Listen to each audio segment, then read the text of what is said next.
Hello and welcome to The Best Of. I am your host, Ricky Tucker. The Best Of focuses on the best in the areas of business, entertainment, sports, and the community. And it is our pleasure and honor to have our guest today, Ms. Teresa Hall. Ms. Hall is a certified anger management facilitator.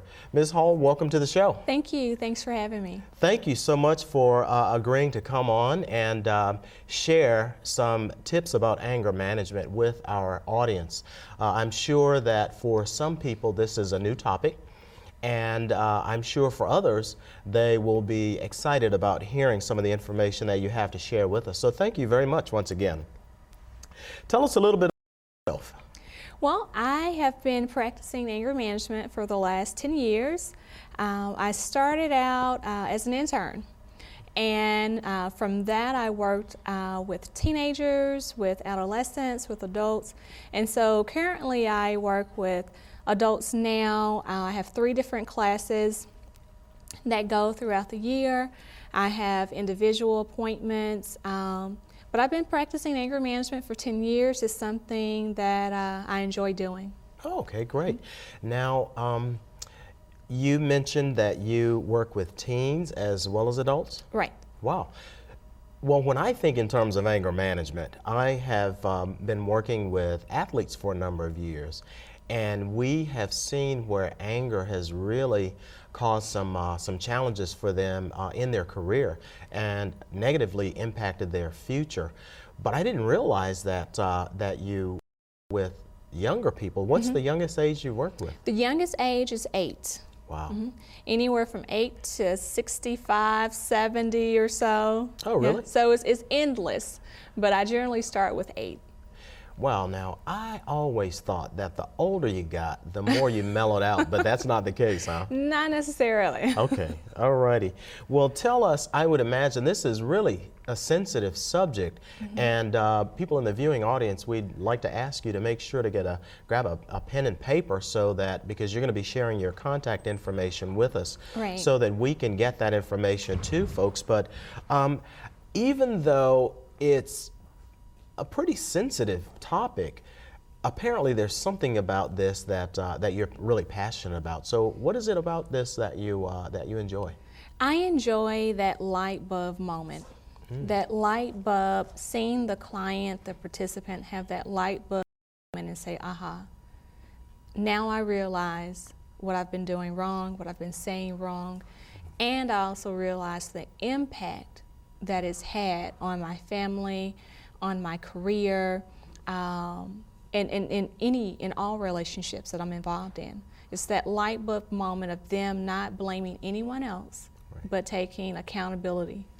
Okay, so this really is a process. For example, my wife and I provide coaching, business and life coaching for people, and this reminds me of that process. So is this, how do you get engaged, and what's the process like? Well, the process is coming to the realization that not everyone's perfect.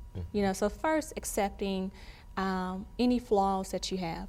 And once you accept those flaws that you have, now it's time to see what can I do those, what can I do to change those, what can I do to modify those so I can have a more peaceful and productive way of life. Right.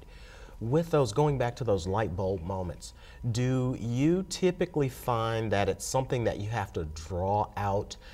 We refer to it in the coaching world as crystallizing, but do you find that you have to draw it out, or do people normally just say, after, say, between sessions, does someone come to you and say, you know, it's starting to click? What's typically the... You know, it's different for each individual.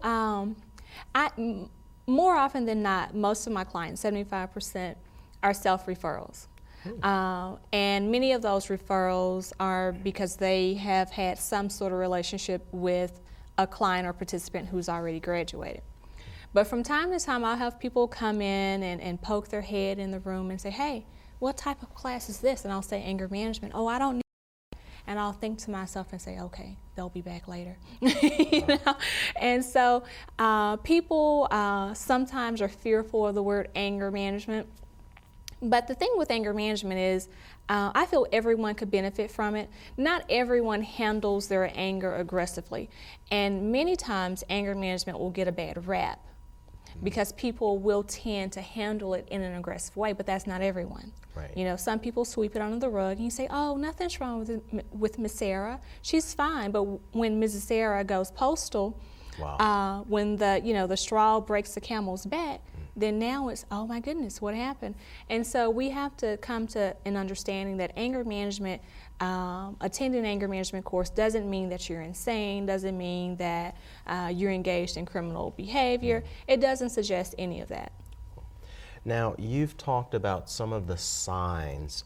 First of all, let's back and about the definition of anger. And we've just researched and found just the definition as being a strong feeling of displeasure or hostility. And you've talked about someone maybe not seeing the signs or Right. even seeing the signs, I guess. What are some of the signs of people just being an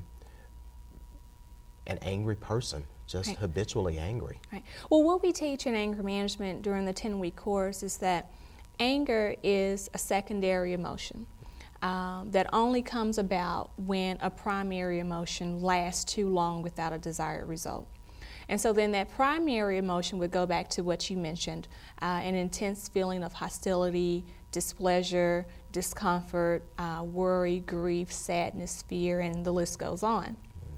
And so when you feel that way for an extremely long time, whether it's 2 days to you or whether it's several days, when things don't change and they remain the same, that's when anger pokes its head in and says, okay, I'll take it from here. Now, how does one know when they're getting angry? Could be in 4 different categories. It could be in physical, it could be in behavioral, it could be situational, or it could be a time sign. And so some of the most common behavioral signs would be slamming a door, cursing, yelling, punching a hole in a wall, sarcasm. Physical signs are all internal. And so physical signs could be headaches, could be rapid heartbeats, it could be tense muscles, upset stomachs, fatigue. So anything physical that continues to happen, because our bodies tell us everything we want to know about ourselves. We just simply have to pay attention to those signs. Wow. There's probably a lot more that we'll have to cover than we will be able to do so in these 30 minutes. But you mentioned earlier on that you're an intern. What in particular just really piqued your interest and really got you excited about this? Well, to be quite honest, I had never heard of anger management. And so when they paired me with my intern supervisor, she happened to be a clinical psychologist here in Memphis, and she just happened to be also at the time the clinical director for a nonprofit agency here. And so she said, hey, you're young, and of course this was 10 years ago. You're young, and you're outgoing and friendly, and you'll fit right in with this anger management group. And so that was the first time I had ever heard of anger management. I had no clue as to what it was, but what I did quickly develop was a rapport with every individual in the group, and so I said, hey, there's something there that I connect with people really well. Wow, that's great. And that must have been divine intervention because you really seem passionate about this. So maybe your professor saw something in you and thought that it would link up real well with you. I think you're right. All right, that's good. So we have to always remember to thank those people that really help us out. So you talked a bit earlier about just some of the telltale signs. Could you just repeat some of those just so people will have an idea for themselves as well as for people that they're around, whether it's a church member, a fellow employee, or a family member first and foremost? Right. Well, I'll go back and talk about the time signs and situational signs. I think those were a couple I didn't discuss. But time signs, not everyone is a morning. Not everyone is an evening person.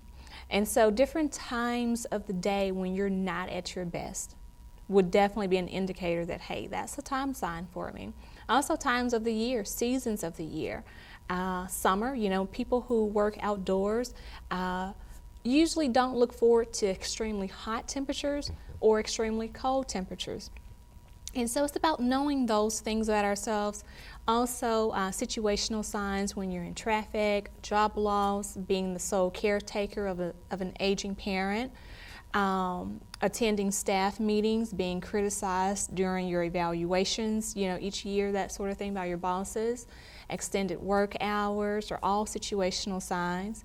And again, behavioral signs would be just external behaviors we do when we're getting a little agitated or when we're already upset, slamming a door, yelling, cursing, name calling, sarcasm is one. Physical signs are all internal, and so only you know that those signs are happening inside your body. Would be headaches, chest pain, rapid heartbeat, upset stomachs, tense muscles, fatigue, sweating even. Yeah. Well, you know, we talked about the athletes, and I'd mentioned to you that, that we work with athletes, but as I think back to my days in corporate America, and we referred to the industry that I was in as a hyper-competitive industry, and there was just a tremendous amount of stress that people were under. And I guess I would want to know, how many of those folks in corporate America are you seeing? Because that really could hinder a lot of high performance people from really performing at their peak. Absolutely. I see a lot of individuals in the sales industry. And it doesn't catch me by surprise because the sales industry is very competitive. And so as I tell those clients, sometimes our greatest strength can also be our greatest weakness in a different area. Absolutely. And so they're very good at listening to the client and selling themselves and selling the product. But then they have a hard time turning off that switch when they come home. There's no need to sell yourself at home, you know? Absolutely. And so I also see it in high-stress jobs. I work with a lot of doctors, a lot of nurses in the medical field. And so those individuals work long hours, and their careers almost consume them. And so we do a lot of stress management work as well with medical professionals. But to answer your question, most of my clients typically will come from the sales industry, but then the program is open to everyone. So self-referrals, you know, any layperson, education, teachers, I've had attorneys, I've had doctors, I've had, you know, MOGW workers, I've had, you name it, from A to Z. I've even had pastors in the group as well. Yeah, because